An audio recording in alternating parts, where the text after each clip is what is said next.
Hello, everyone, and welcome back to the Football Fignuts podcast. This is season 5, episode number 5. But if you're keeping track for the whole time, this is episode 199. My name is Britt. I'm Craig. And Craig, we are back for what is legit my favorite episodes of the year. I love these. They're awesome. We love these. Last week we said our best episode of the year, and we lied to you all because it was tight ends, and nobody wants to hear about tight ends. No one. Tonight is the Roundtable series begins. 3 episodes over the course of 3 weeks. Let's introduce our contributors. Let's start with a man who's just opening his beer, and that I heard that, so that's great. He is ready to roll. Ladies and gentlemen, welcome back. Our favorite contributor to come on the show, The Cinch. Hello, thank you for having me back. I did that, so we have video for each other. I did that just as he put the can to his mouth. That was terrible timing. Cinch, how are you? Great. Can't wait. Football's here. Yeah, exactly. And our other favorite contributor, because he's the only other one who ever does come on the show, we have our favorite fill-in guy and the king of useless running back knowledge. Please welcome Sean. Hey, everybody. How you doing? How you doing, old friend? Doing pretty good. Sean is actually here in the Frank Gore Extension Studio, the first ever guest inside the Frank Gore Extension Studio. It's a little scary, isn't it? You intimidated by being in here? I am. It is overwhelming. It's a bedroom. It's a bedroom, and it's also a studio. So that's why I sleep in the studio. That's probably the overwhelming part. That's how hard I work. All right, let's get right to it, guys. We have a ton to talk about. We're going to talk about quarterbacks and wide receivers today. But first, we start where we always start. Let's start with Craig. Craig, what are you drinking? So tonight, I have a beer. I think you gave me this. This is homegrown. I did. Yep. This is a New England IPA from 12% with fancy sunset can art. Fantastic stuff. They do a series where they work with home brewers to mass produce or produce on a distributable level some of the stuff they've tried, and this is one of those. So I'll be interested how you like that. Cinch, what are you drinking? Big Day Off by Back East. Back East Brewing, that's another favorite. Back East Brewing, if you know Connecticut beers, and you probably have heard of Ice Cream Man, Back East is best known for Ice Cream Man, but they make a good number of different beers. Sean, what have you got for me today? I am drinking Shruggy by Kent Falls Brewery. Here we go. Yep, he raided my fridge. We had a long discussion. My wife got a real good chuckle out of the fact that we were sitting there and planning. It was like when you pick your steak or your lobster. Like, I had to line them all up, and he's like, I could go with that one. And I was like, just pick a goddamn beer. Let's go. I am drinking something by Collective Arts. It's a New England double IPA called Good Monster. If you're familiar with Collective Arts, their big thing is that they do fancy can art from local artists. So, and I know that Craig appreciates the can art. So yeah, that's an eagle in a man's suit. And he's talking to an owl who doesn't appear to be very interested in what he's saying. I like it. So it's awesome. All right, guys, let's get right to it. One brewing hot take. I just want to toss this out there for you guys as kind of a nice warm-up question. I saw an article today, and it was by, hold on, let me get it up here. I have it. There it is. Sports Handle. SportsHandle.com did a survey. They surveyed NFL fans across the country to ask about their drinking habits to find out which team is the booziest team of all. I want you guys to guess for me who is the average drinks per game. What fan base has the highest average drinks per game at NFL games? Go right around the table. Just toss out a name that you think it is and why.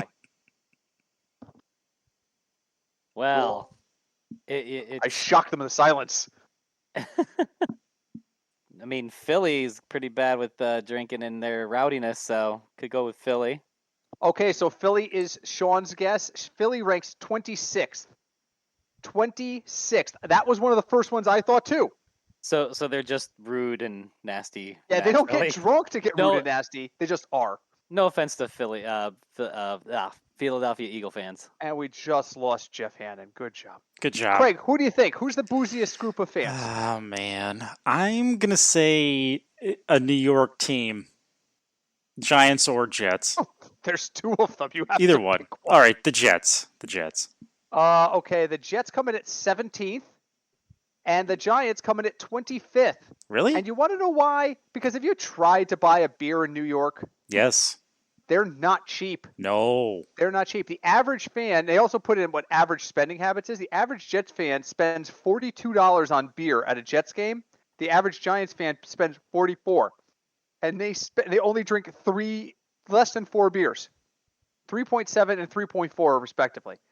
Cinch, come on, give me a guess. Somebody's got to get one of the big ones. I mean, the bar has been set pretty low. With the Jets were 17th, there are 16 teams here to choose from, Cinch. Give me one of them. Okay, so is this drinking at the game? Correct. All right, well, I'm going to go with Tennessee because that's where the whiskey is. Okay. It does not specify beer. It just specifies drinks. Tennessee comes in at 31st. Wow, they suck. Average of Really? only 3 drinks per game. The only team that drinks less is San Francisco Niners fans. They drink 2.6. Really? And their Per game. drinks are like, wine and shit like that. Well, I'll go with my favorite team. Then I will go with the Chicago Bears. See where they rank. The Chicago Bears are the 4th booziest team in the league. They're actually tied for 3rd, an average of 4.5 drinks per game. So good. Yeah, good. there we go.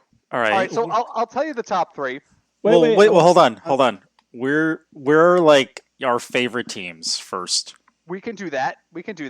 Cinch, what was your question? I was just going to say it's got to be a bad team like Detroit.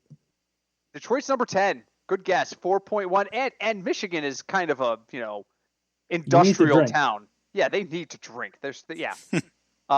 Okay, so we'll do that. So let's do the top 5. So number 5 is the Carolina Panthers, 4.4 drinks per game. The average fan spends $45.70 on drinks. Number 4 is the Chicago Bears. They're tied at number 3 at 4.5 drinks per game with the Buffalo Bills. Wow. Bills fans, upstate New York, tend to drink. Cold. But those 4.5 beers in Buffalo are $6 cheaper on the average than in Ooh. Chicago. Hmm. Number 2, Baltimore Ravens. Ravens fans drink 4.7 beers per game and spend over $45.50 on their beers. Huh. And number 1, the team, this plays it exactly into what Cinch was saying, the booziest team in the league is the Cincinnati Bengals. Oh God. 5.2 alcoholic drinks per game. Yes. The average fan goes to a Cincinnati Bengals game and spends $43. So let me go, before I go into where the Patriots are in this, because I know we want to know that. The Bengals drinks are cheap. They're Middle of cheaper Ohio. than the Ravens. Not middle, but yeah. They're middle of the cheaper country. than the Ravens. They're cheaper than the Bills. They're cheaper than the Bears. They're cheaper than the Panthers. I'm looking. Okay, Denver at 4.4 drinks. That's $42.26. So 42 and a quarter versus 43 in Cincinnati. 42 and a quarter gets you 4.5 drinks in Denver, but it gets you 5.2 drinks in What about Cincy. what about the Browns since they're in the same state? Number 8. What about 4.4 drinks. What about price wise though? Does it match Cincinnati? A little bit higher, 45.34. So it's not only that the Bengals have struggled, but the Bengals drinks are cheap. Well, they're cheap they have because to they be. can't get anyone to go to the game. That's it. Is it Oh, that Lord. do they drink because the Bengals are have been bad historically, or do they drink just because, my God, beers here are only $8? Well, God damn, sign me up. It's got to be yeah, a if you think combination. about it, I go to a New York game and I'm drinking a lot less beers at the game because they're a little bit more expensive. So I can see that definitely. So the Patriots for Cinch, the Patriots come in at number 30. The average Patriot fan only has 3 beers at the game, 3 beers at the game. We're serious fans. We go there to watch the team, not drink. That's it, and you don't need Bunch to of drown it out. drunks. Plus, we're cheap. We bring our stuff in the parking lot and drink it before the game. And Kansas City Chiefs, my team, comes in at 22nd with 3.5. One guess around the room really quick. One team, the average fan spends over $60 on drinks. They spend $60 on, ready for this? 4.4 drinks. I'm doing the math right now. Hold on. I'm doing it live. 4.4. That's an average of $13.84 a drink. Name that Wow. team, Craig. It's got to be a California team since everything is expensive. I'm going to say the Rams. Sean. I like his thinking, but I remember Denver. I think I'd say I don't remember what you said the prices of those, but Denver and Chicago were up there by 4 something. So I'm gonna say Denver's pretty expensive if I remember. So I'm gonna say Denver. Cinch. The Cowboys. The closest person is Craig. The correct answer is the LA Chargers. $60.93 the average fan spends on alcohol at their games. Crazy. Wow. And Crazy. how many drinks is that again? That's only 4.4. Wow. 18. So the Denver Broncos are 4.4, but you save over $18 by drinking in Denver. And the Panthers is 4.4 drinks, but it only costs you $45.70. You save over $15. So the answer to the question, folks, is don't drink in LA. No, or don't drink at the stadium at the very least. Yeah, don't drink it. Don't drink in LA. So, all right, let's get to work, guys. That was a fun little thing, but we got to get to work. We got to talk about QBs. Let's talk about quarterbacks. So we did our quarterback ranking episode. We talked about all that stuff. I wanted to bring all of us together to talk about guys that we're outside the normal parameters on. So we did a composite score, and most of us had one guy that we're really lower on than everybody else. I don't have in the window because sorry, doing it live. I'm doing it live. Hold on. There we go. I now have up in your windows our quarterback rankings. So for me, the one guy that everybody else had higher than me was Justin Herbert. I had Justin Herbert at number 11. You guys had him anywhere from 3rd to 9th. Here's my reasoning, just really quick, because I want to spend more time on the contributors. Justin Herbert plays in LA. Their drinks are way too expensive. That I just don't see it. But Craig, you have Justin Herbert at 3. Sean, you have him at 6. Cinch, you have him at 9. Someone and no one, by the way, was bigger on Justin Herbert in our ears last year than Cinch. Cinch was a big Justin Herbert truther last year, and he was right. The kid came out the gate pretty strong. I'm not convinced he can replicate it. Somebody explain to me. Let's start with Craig. Let's go right down the line. Craig, Sean, Cinch. Give me 10 seconds why I'm wrong at Justin Herbert. Why do you guys have Justin Herbert higher than me? Okay, so for me, really quick, nothing. He's getting back all of his tools, and I don't see him regressing at all. So that's it for me. Sean, talk to me. Well, I'm going to agree pretty much with that. I mean, he's got, those wide receivers out there, the Keenan Allen, Cooper Kupp. Sorry, Cooper Kupp's on the Rams. But Keenan Allen, he's got, was it Williams out there? And we talk about his weapons and we can't name more than one. I know. But, and Eckler, he's got Eckler back. That's a big one right there. I mean, that guy is going to catch 70 balls this year.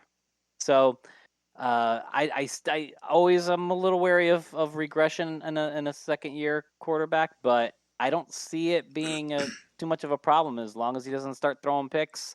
I think he'll be fine.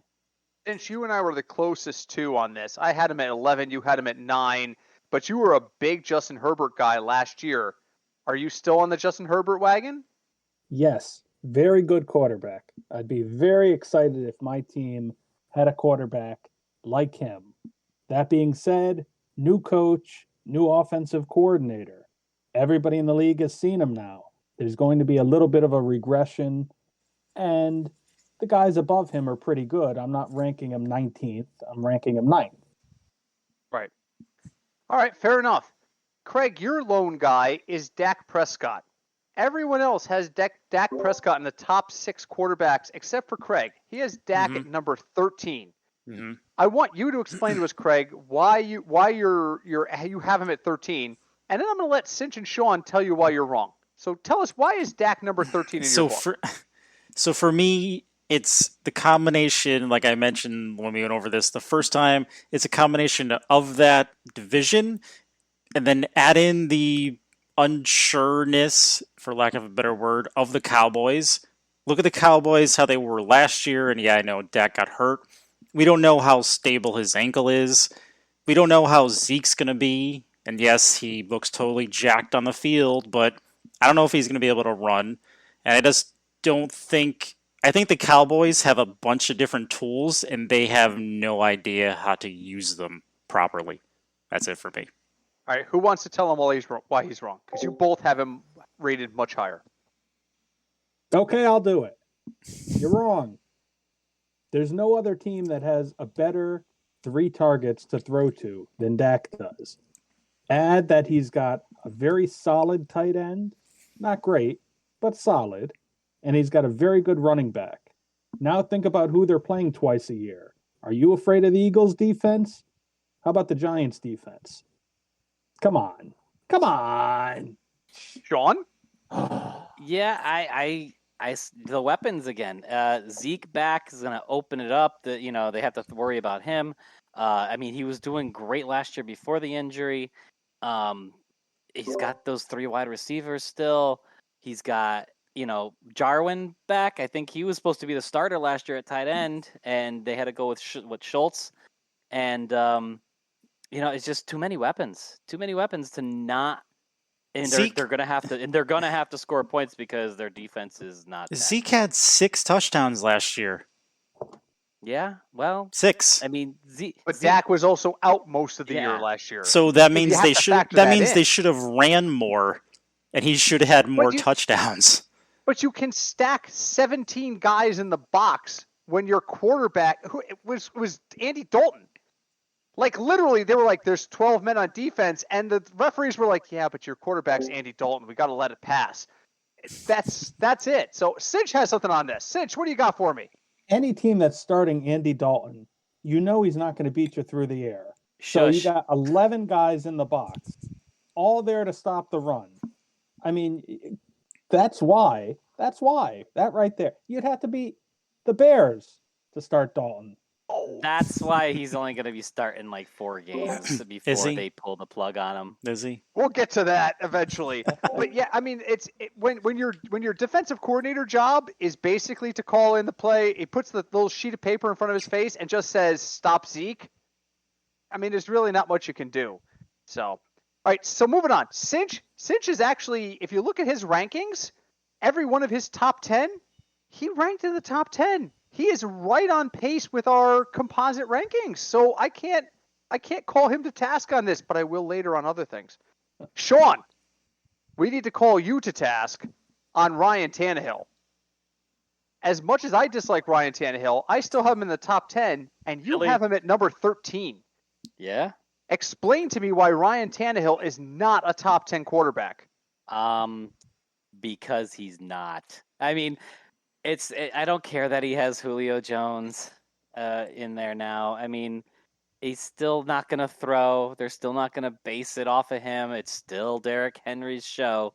And really, in my top, after, let's see, you guys had him, though, rated 8th quarterback was the highest you guys had him rated.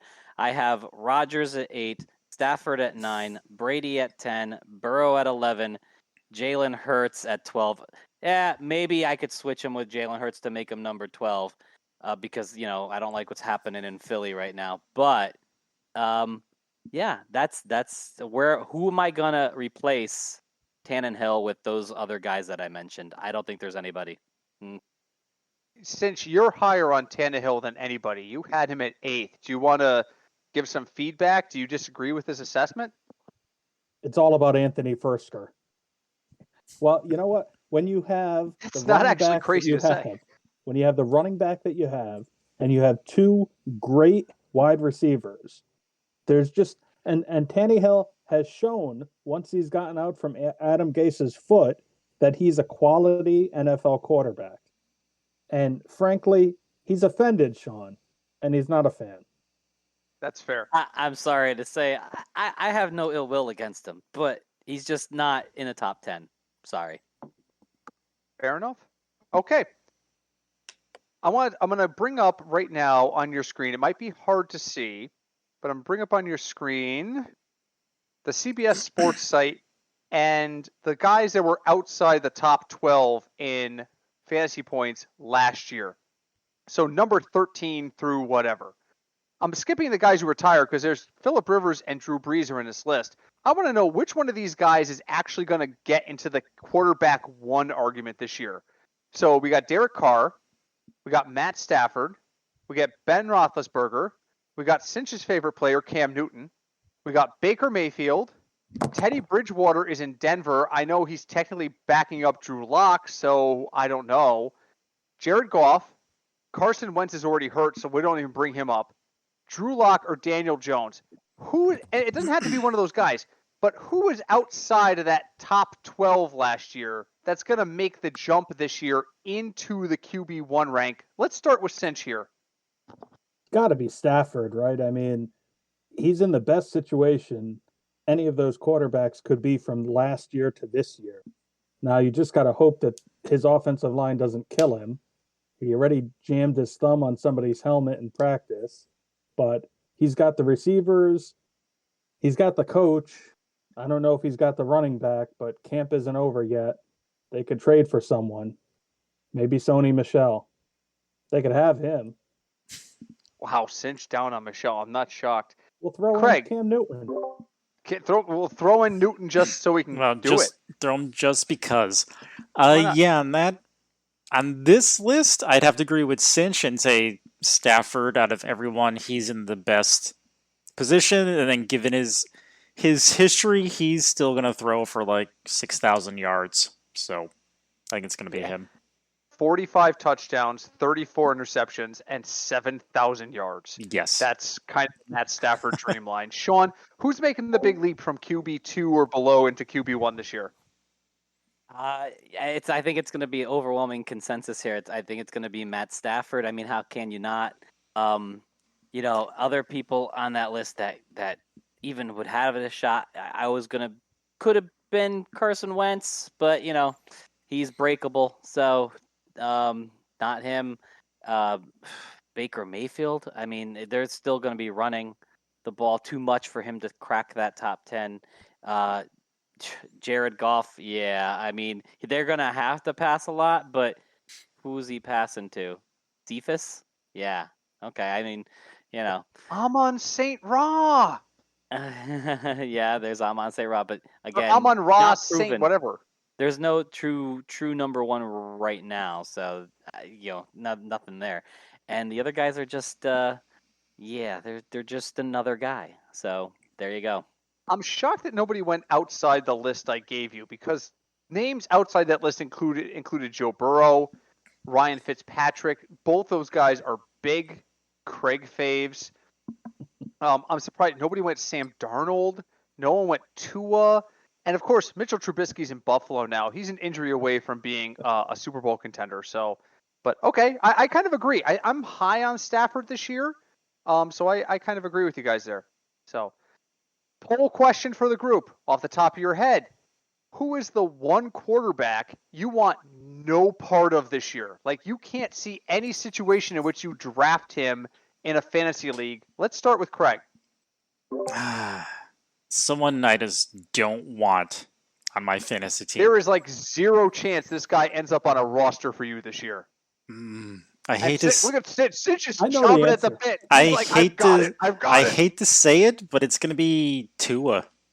Like, I think the Dolphins. Okay. The Dolphins are just a hurricane whirlwind of mess. And Miami Hurricane, I got you. exactly. See, they were there. I just don't think, because there was already drama in camp, and I still don't think the Dolphins are happy with how Tua's been playing and what they expected. So I honestly can't even see him there after next year at this rate. So, Sean, what do you got for me? I'm not going to take any part of Hurts. I can't. I know he's going to go pretty high, but just where he's going to be drafted, I don't think I'm going to go there at all. I'd rather have somebody else. Give me Matt Ryan. Give me Tannehill. Fair enough. We're going to skip Cinch because we know the answer is Cam Newton. Oh, well, obviously. Go on. What do you But- got for me? Well, Jared Goff, my other favorite. Yeah.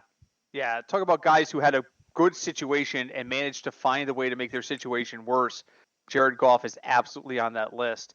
I thought that was a given, Jared Goff. Yeah, it's an automatic. Yeah, it's like saying, all I right, told you he wasn't good. you know, I don't know. Honestly, I don't have an answer for this. I think I want to see a year out of Joe Burrow before I get back on the Joe Burrow train. So that's probably Joe Burrow is probably the guy I'm avoiding this year just because I want to see him perform and have a decent year. So news out of Colts camp today or yesterday and into today, the Colts are giving Sam Ehlinger first team reps.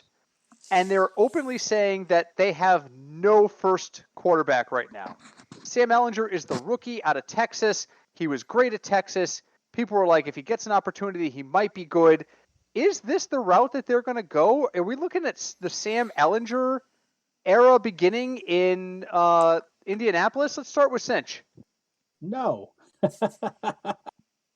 Well, they had Jacob Eason was a 4th-round pick last year, and I think they've seen enough to know that he's not a superstar. He could play, sure, probably. But the bottom line is Wentz is going to be back for opening day. And if he's not, you could start a guy named Joe. It doesn't really matter. They'll hand it off. I hear that. Sean, what do you think? Sam Ehlinger, something or nothing? I mean, if they really believe that Wentz is going to be back for week 1, I mean, I don't. I mean, what did they say? 5 to 12. It's a big difference. If it's on the 12 side, you need to get somebody else. If it's on the 5 side, all right, he starts the game, maybe, fine. But if it's 12, then you need to get somebody. Why they haven't traded for Nick Foles yet, I don't know, because that seems like the logical choice. He's already been in that system. Stop trying to drop your problems on other teams. Okay. That's not what it is. Not what it is. That's absolutely what it is. Craig, Sam Ehlinger, yay or nay? Probably nay. I mean, he could be the next great thing, but probably not. I mean, maybe. We never know. So Follow-up question. Right now, you're in a dynasty draft. You're in a late round, and you're just picking based on potential futures. Quick answer, yes or no. Sam Ehlinger's out there. Would you go and risk a pick on him as, like, say, your 4th quarterback in a dynasty in, like, a second to last round? Start with Craig. at that pick, at that round, yeah, because why not? Sean. No. Mons, Mills, Trask. I'll take any of those newer guys than whatever his name is. Ehlinger? Sure. Cinch. Late round No. flyer in a dynasty? No? Not Okay. a chance. Okay. Okay, fair enough. All right, since we last talked and since we did our quarterback rankings, Aaron Rodgers actually showed up to work. So the epic question becomes, do we actually move Aaron Rodgers now? So let me remind everybody where we ranked Aaron Rodgers. I had him at 7. Cinch had him at 6. Craig had him at 5. And Sean had him at 8th for a composite of 6.5. Really quick, just going around the room, give me 30 seconds. Cinch, we'll start with you. Do you move Rodgers up from 6th, where you had him ranked previous, now that you know what you know? No, I think he'll have a very good year. But last season he had 48 touchdowns. There will be some regression, and it will land him around 6th. Okay. Craig, you had him at 5th. Do you move him up or do you keep him there? I would probably keep him right at 5 for me. Sean, moving him up from 8th? I might put him at 7 or 6, but not much higher than that. I agree. I agree. There's going to be some regression. I think Aaron Jones is going to have a bigger role this year. Finally, I don't see how they couldn't, but I mean, they still don't have. I mean, he makes magic out of nothing. I mean, I hate him because he's a Packer, but he makes magic out of nothing. I mean, look at the wide receivers other than Adams. I mean, I still think The they gotta law put Aaron Jones in there more. office. Law Yeah, office. Yeah. Are you down on the Randall Cobb trade? Are you discounting the acquisition of Randall Cobb? I like it as a favorite target for him. He's gonna catch probably, I mean, I can't imagine he's very fast anymore, but he's gonna catch those. He's gonna have the hands to catch it, and that's what Rodgers wanted with him. He's gonna have the hands to catch the ball, and I don't think he'll be their safety guy. So, but I don't think I just can't see him being more than number 6. You're all wrong. The correct answer is Aaron Rodgers is now a top 3 quarterback in fantasy football. He's going to do amazing things and win us the Scott Fish Bowl. So you're all wrong. Amen. Right. Amen. We look like geniuses now drafting him. Geniuses. Okay, that was loud enough for my mic to pick up. All of you just heard Sean go through 3 different mics because we're in a small studio that doesn't have good acoustics. So I apologize for that because I heard it through my ears on 7 different levels. All right. Next topic. Who's the one quarterback no one is discussing that you think should be discussed? Who's the one guy that no one's talking about in terms of fantasy that you think we should be talking about? And let's start with the angelic voice of Sean. No one's talking about. I mean, we talk about everybody, don't we? I mean, but who's not getting enough press? I mean, the only guy that can like really shine if he can start just throwing the ball because he has the weapons and everything is Daniel Jones. I mean, look at the weapons he has. I know. I don't think it'll happen, but he with those weapons, if he can get the ball to them, he can definitely be better than his ADP and better than number 20 or whatever it is. So now we go live. Now we go live to Cinch so he can tell Sean why he's dead wrong there because Cinch is a anti-Daniel Jones truther. Cinch, why is Sean wrong? And tell us what quarterback you think people are underrating. I'm not anti-Daniel Jones. I just have eyes. Is that Ellinger guy available? Because I would take him over Daniel Jones. Talk to me about targets. That's what awesome. difference does it make about your targets awesome. if you throw the ball into the ground? Are we talking about targets?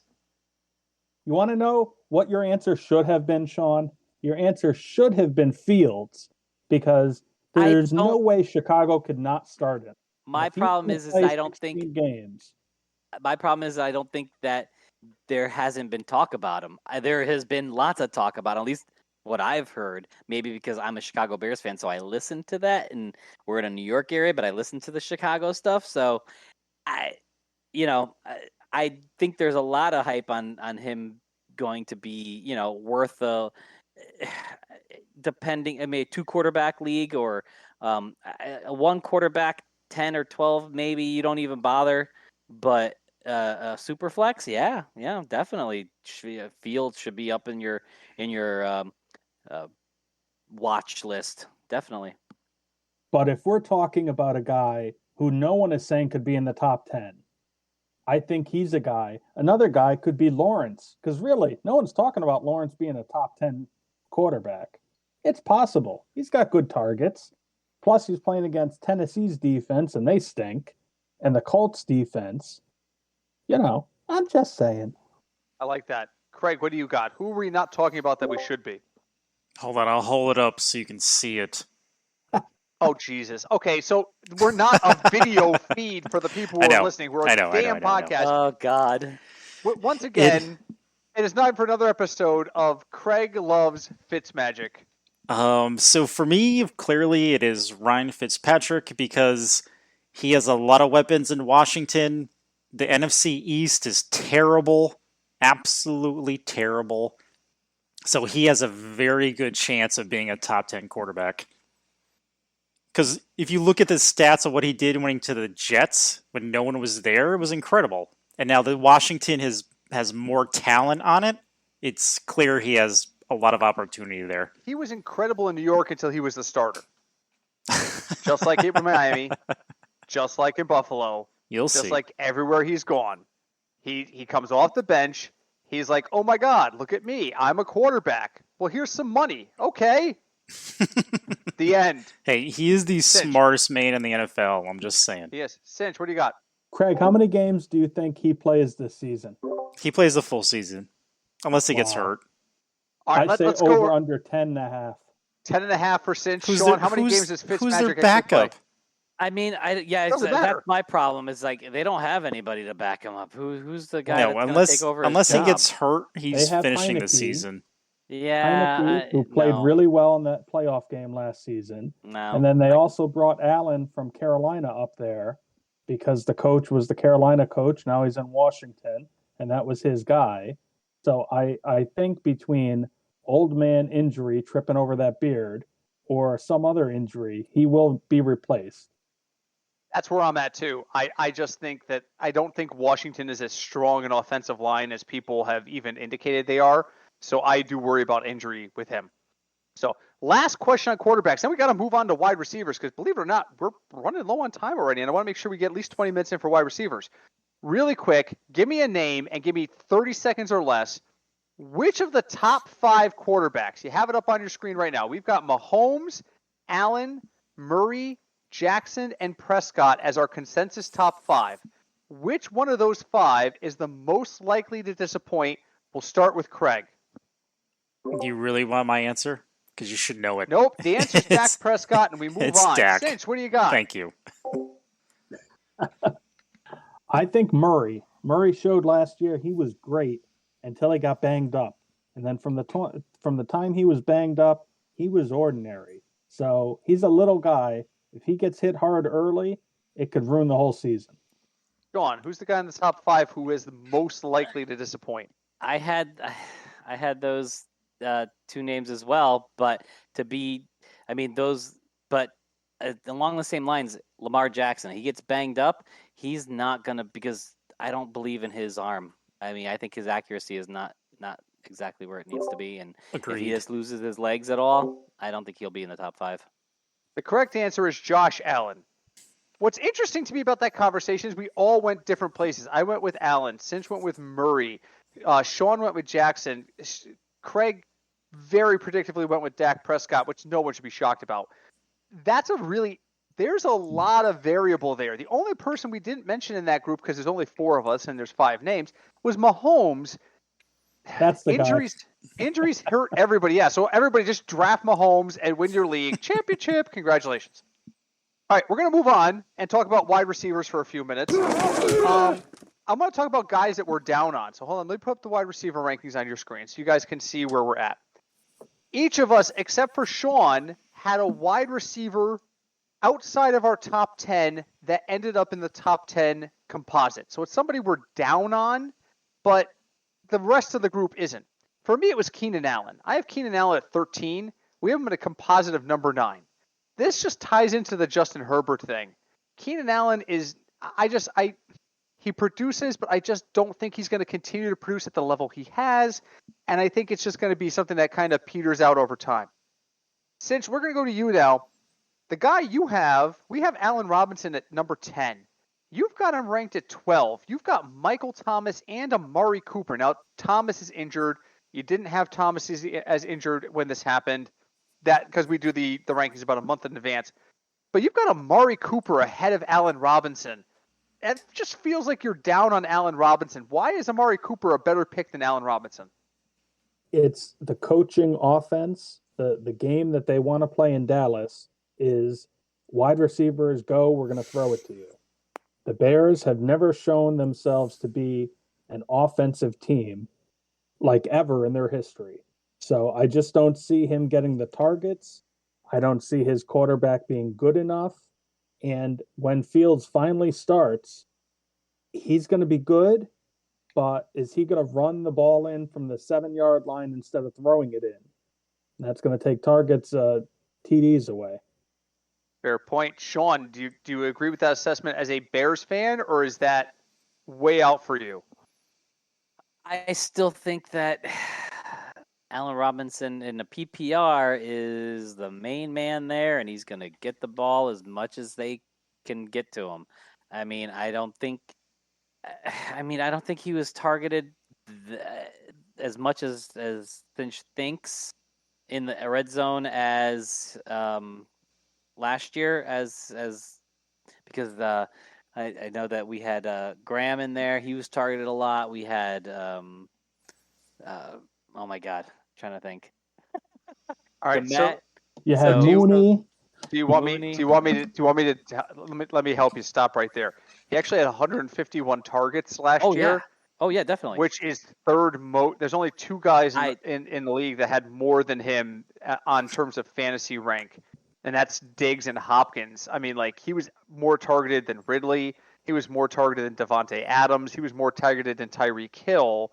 So I mean, it's hard to say that he doesn't have enough targets. Oh no, I'm not saying he's gonna have not enough targets. I'm saying he's not have enough targets in the red zone that Cinch is saying. I think they were throwing to Graham a lot in the red zone because of his ability there. But I definitely think he'll be in the top 10 just because of the amount of targets he will have. Now I rank him 12th, so I'm not saying he's a bum. But my question isn't him. He's a really talented receiver. My question is, the head coach / offensive coordinator hasn't shown himself to be any kind of genius.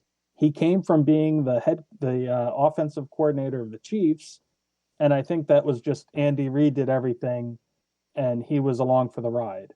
So he hasn't shown himself to be anything. I think Robinson is good. I just think if you're relying on Andy Dalton to get him the ball, you got problems. That's fair. That's fair. Craig, we need to wake you up because these guys are having a great discussion over here, and you're just kind of asleep at the wheel, which I love, by the way. I look forward to this episode every year because at some point there's going to be a Cinch and Sean discussion where Craig and I can go get a burger. We Pretty can come much. back like half an hour from now. They're going to have two different viewpoints, and they're Pretty both going to be much. great. But we get to take a break. Craig, you're down on DK Metcalf, which instantly makes me disown you because DK Metcalf is a god among men. Why are you down on DK Metcalf? So for me, it really started with the drama that happened between Wilson and the coaching staff and the owners of the Seahawks. And anytime I see stuff like that, it just, as much as people don't want to admit to it, that stuff carries into the season. So all of a sudden now the Seahawks have one or two bad games. It's going to affect all of them, and I think he's just going to be rolled up into that. So yeah, he's a little bit outside my top 10. Like I have him at 11. So, but Right. I yeah. have him at like 6, which is why there's such a gap there. Believe it or not, Sean's top 10 is exactly the same top 10 as we have, so we don't have to bother him with this question, which is good because we need to save time at this point. Wide receivers, 2 that might make the leap this year. We just talked about in the last segment with the quarterbacks. We talked about quarterbacks that might make the leap. So let's take a look at guys who are outside the top 12, but could be inside the top 12. I'm highlighting it on the screen now. So we got guys like Adam Thielen was outside the top 12 last year. Mike Evans, Brandon Cooks, A.J. Brown, believe it or not, in the league that we were in. I'm basing this off of CBS Sports Stats, by the way. Robbie Anderson. Robbie Anderson was 1 point better than Juju Smith-Schuster, so he's on the list. Terry McLaurin, Chris Samuel, Marvin Jones, Deontay Johnson, DJ Moore, Cooper Kupp, both of the Rams running backs. Oh, no, Woods didn't make the list, but he's up above there. What's the guy that's outside the top 12 that has the best chance to make it into the top 12 this year? Let's go back to Craig for that. All right, so for me, it's a tie. So I'll say both. One is Terry McLaurin. There's a lot of potential there, like I mentioned with Fitzpatrick. And this may not surprise anyone, but I think T. Higgins is going to have a huge breakout year this year, provided everyone stays healthy. But I think he's my main choice to bring it up to wide receiver 2 this year. Sean, you were a T. Higgins owner last season. I see it because I see it on the screen. So do you agree with that assessment? And if not, who do you pick? Who's the guy who's going to make the leap this year to the top 12? So I do like T. Higgins. I don't think he'll make that top 10 because there's just too much sharing of the ball there. I mean, you got Higgins, you got Tyler Boyd. Oh, you drafted this guy. What was his name? Oh yeah, Jamar Chase. I think there's just too much spreading of the ball around. That's and Mixon ain't too bad catching the ball if I remember correctly. I know they had Bernard there to do most of it, but I don't think he was horrible. So I don't think Higgins makes it that far just because, just too much spreading of the ball. Who I do think, I agree with McLaurin. The other guy on the list, I know that they're spreading the ball there too, but Deontay Johnson, he's so talented. And I think that's where they're going to go with him. If he can just catch the ball more, little problem with the dropsies last year, but That's a big Break- part. Breaking I know, but if analysis: you to be a good wide receiver, you need to catch the ball. Sean has broken the game wide open. As a Deontay Johnson owner from last year, I both agree and disagree with you. I'm a big Terry McLaurin guy. I do agree that he's going to be big this year. So I'm just going to skip beyond that because you guys are kind of hitting the same things I am. Cinch, what have you got? Who's the guy that's going to break into that top 12? If you're telling me AJ Brown isn't there, that's a gimme. I think that's easy. Julio Jones is afraid of the end zone. Now watch, opening weekend, he'll get a touchdown. And then you'll have to wait like 8 more weeks before he scores another one. Well, someone's going to catch the ball there. And it's going to be Ferkser and it's going to be AJ Brown. No, it's going to be Derrick Henry running it in, but There's that possibility, but AJ Brown was number 16 on CBS Sports in terms of scoring. And yeah, it's a unique league that we're in. It's not something that's crazy unique. It's a PPR. But AJ Brown was still number 16 in our list. He's got a point. I do believe that we ranked him pretty well into the top 10, except for one of us, Craig, into the top 10. So it's not a leap. Definitely not a leap with AJ Brown, I don't think. It is if he finished the last season at 16. Cinch, what do you got? But see, if Julio Jones is on the other side of the field, he's going to draw double coverage. That's going to open things up for AJ Brown. And man to man, he's going to beat anybody. Okay, so I'm going to skip the last topic, which was just about the slow start of Jamar Chase. The only person who wanted to talk about Jamar Chase anyway was Craig, so we're just going to move on from that and go right into final thoughts because believe it or not, we are out of time. Let's go around the horn. Give me like a 2-minute final thought on quarterbacks and or wide receivers. Let's start with the Cinch. Yeah, let's start with me. All right, so here's what you got to remember. Quarterback and wide receiver, they go hand in hand because the wide receiver is nothing without his quarterback. So when you're looking at a wide receiver, look at the quarterback. If you think Deontay Johnson's going to have a great year, that means that you think Ben's going to be able to stay upright and throw him the ball.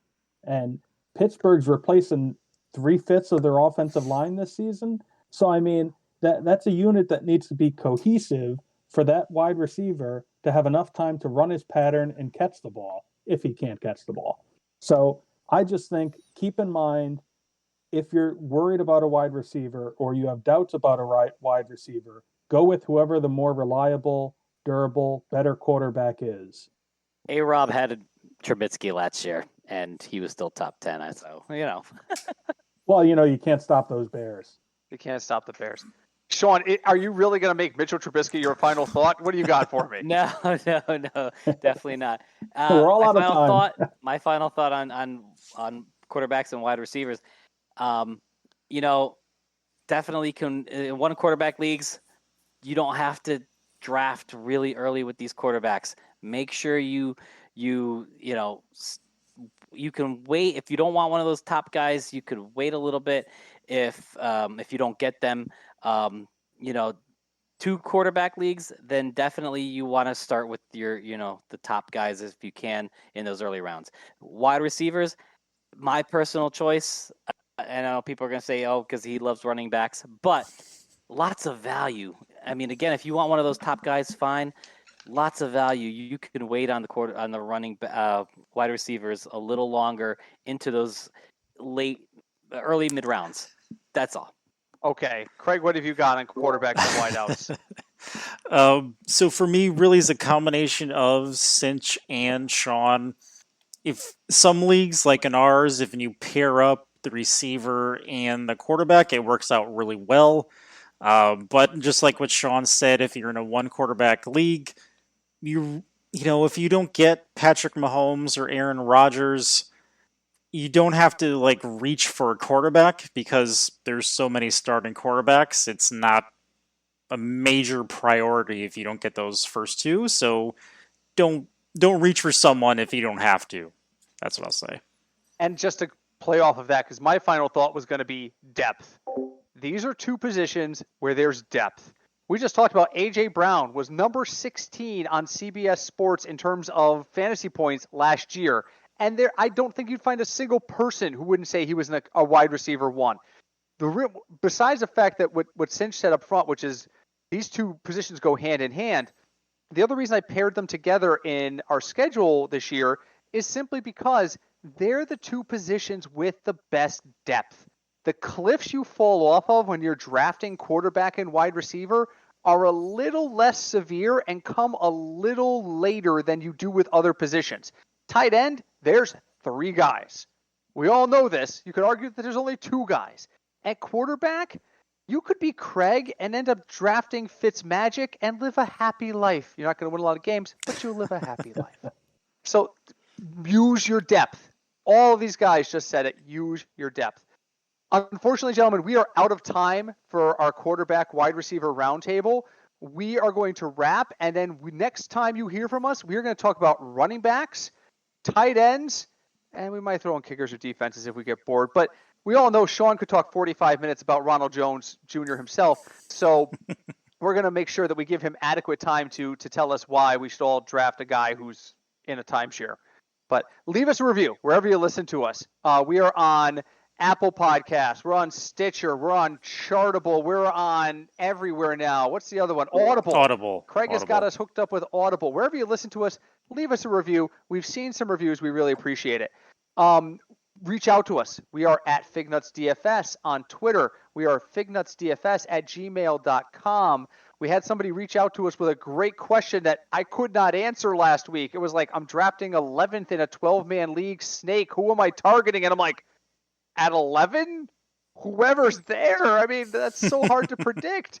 But please reach out to us because we do love chatting with you guys, and we will definitely make sure we get you guys shout-outs in the future. Gentlemen, thank you so much. I feel like this was a really good start to our annual roundtable series. We'll be back. Our next episode will be running backs, tight ends, and then whatever else we feel like talking about. And then we're going to wrap up the roundtable series this year with talking about draft strategy and what we want to do overall. And so the next couple of weeks should be very interesting episodes. Guys, once again, thank you very much. Thank you. Thank you for having me. It's great to be here. Always great to have you guys. We will be back next week. Until then, my name is Britt. I'm Craig. And we are the Football Fignuts Podcast. Hi, Deb.